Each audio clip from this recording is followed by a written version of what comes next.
Саған ертең ұбыт екенін білесің ба? Білем. Дайынсың ба ұбытыға?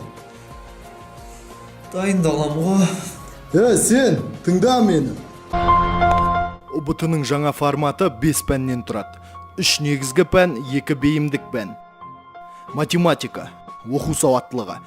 Қазақстан тарихы пәндерінен 20 тапсырмадан. 2 бейімдік пәннен 30 тапсырмадан. Жалпы есепте 120 тапсырма. Уайымдамаңызшы ағай, мен алтын белгімін ғой. Алтын белгі егерлері мен халықаралық олимпиада жүлдегерлері ұбытыны жалпыға ортақ ережемен тапсырады.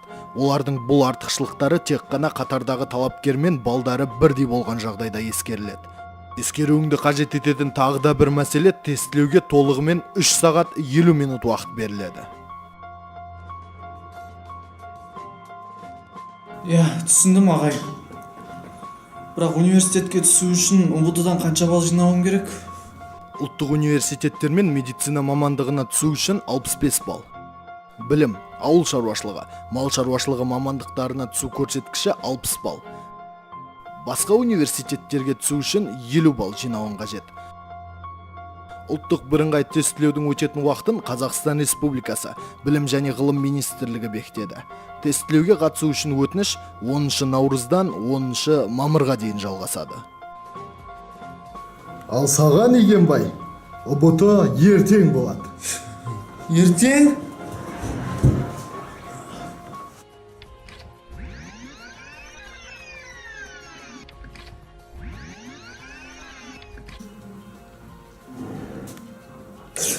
Ертең? Маған ұйықтауға болмайды. Қазірден бастап дайындалу керек. Жалқаулық пен надандықтың бәрін таста. Алға қарай қадамыңды бүгін жаса.